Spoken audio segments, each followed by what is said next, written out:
bem mais morto que o latim. O latim ainda se vê por aí de vez em quando, o aramaico não. Mas na época que a Bíblia foi escrita, ela foi escrita nessas duas línguas. Então, na cidade de Alexandria, um imperador, né, o próprio Alexandre, ele escolhe ali grandes rabinos, estudiosos, pessoas de várias áreas, né, para que pudessem traduzir a Bíblia para o grego. Foram 72 pessoas, alguns dizem 70, porque o grego era tal qual o inglês hoje, era uma língua cultural. Hoje o inglês também é uma língua comercial, né? Então, para ter o conhecimento, naquela época o conhecimento era muito mais valorizado que hoje, diga-se de passagem, traduziu-se a Bíblia, aqueles sábios traduziram para o grego. Então essa tradução foi chamada de Septuaginta, ou seja, a tradução dos 70. Então você vê que sempre vai fazer referência a grego e hebraico. Por que você ouve aí pregador, né? Segundo o grego, charis kairen, quer dizer a paz do Senhor, e vai. Porque um pregador que se preza, ele precisa conhecer, um teólogo que se preza, ele precisa conhecer, ter noções dos originais. Não precisa ser um expert, mas também não pode impregnar a mensagem com termos técnicos em hebraico, ou em grego, ou no latim, que seja. Porque esses vocábulos, essas palavras, elas precisam ser observadas principalmente por um hermeneuta, aquele que consegue interpretar, ou precisa interpretar a Bíblia, fazer dela uma exegese e trazer a homilética, ou seja, interpretar, extrair e passar de uma maneira acessível.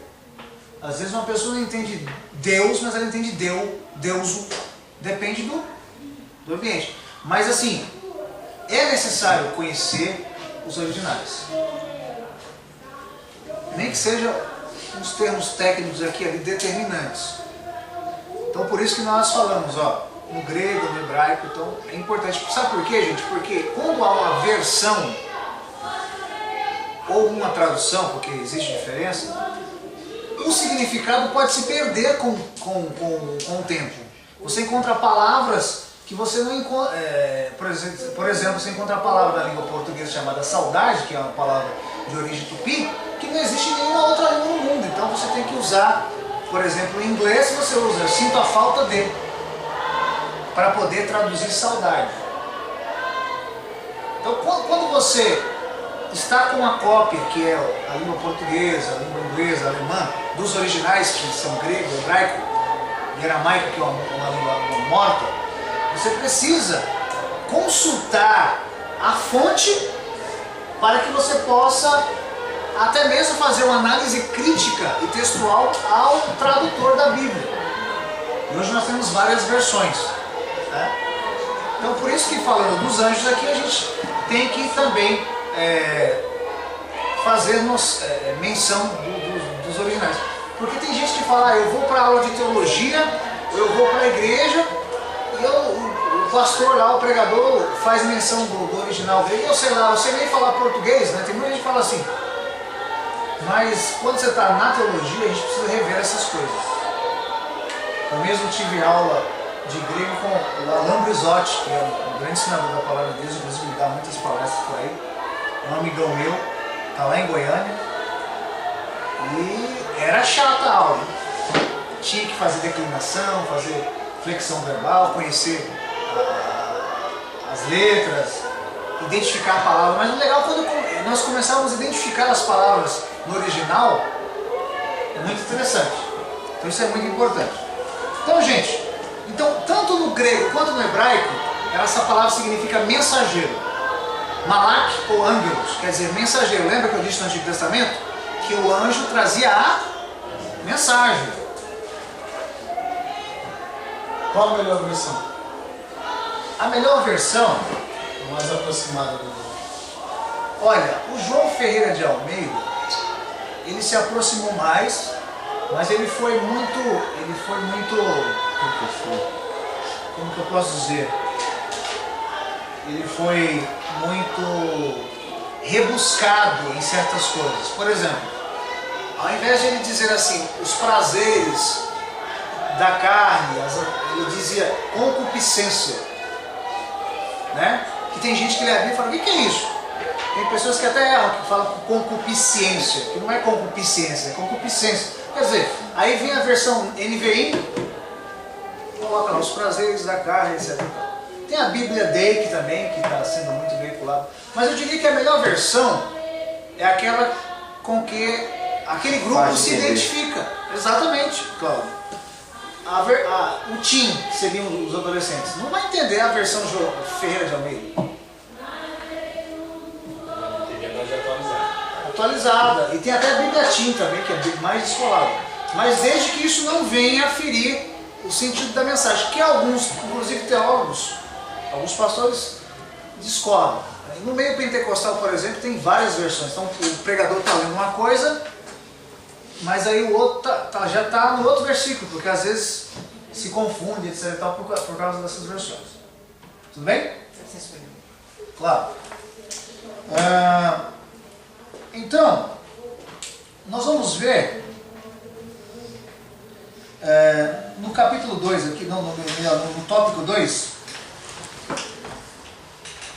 que existe a palavra isângelos também no grego, ainda falando do escalonamento dos anjos, né? Da matéria angelologia, que ela seria uma tradução literal da palavra, e ela descreve a condição daqueles que ressuscitaram dentre os mortos em Cristo, que já não estão sujeitos às condições naturais da vida terrestre. Então vamos lá. Um dia o Senhor Jesus Cristo, no seu ministério terreno, ele foi questionado com relação a casamento. Uma mulher tinha um marido, naquele marido não era dela, e lá no reino, de quem ela seria esposa? Aí o Senhor Jesus Cristo disse, olha, ela não vai ser esposa de ninguém, porque no céu não há sexualidade. Todos são anjos, ou seja, todos são isângelos, ou isângelos. Ou seja, estão parecidos com anjos nessa questão de assexualidade, não tem sexo. Tá? O prazer que vai ter lá no céu não é o prazer sexual, é o prazer espiritual.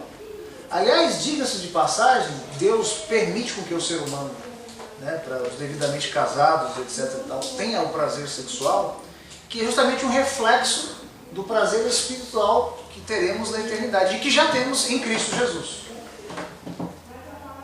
Tá? É pensante isso aí. Bom, então, para podermos refletir melhor sobre isso, abra sua Bíblia em Mateus capítulo 22, versículo 30. Tá dando risada aí? Ei, Claudio. Ei, cara. 22,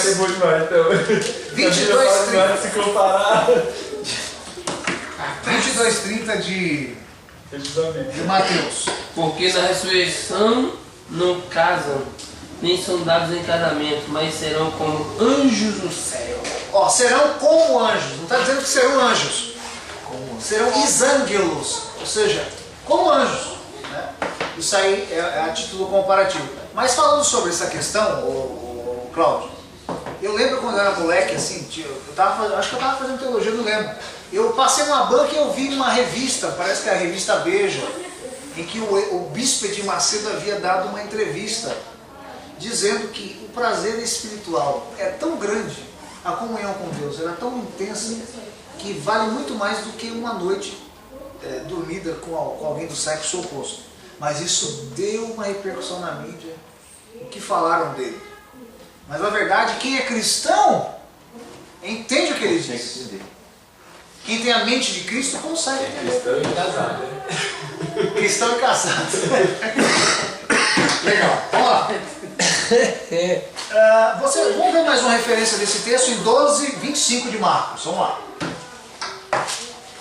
Lembrando que nós estamos no assunto angelologia. 12:25 de Marcos? Isso. Portanto, quando ressuscitar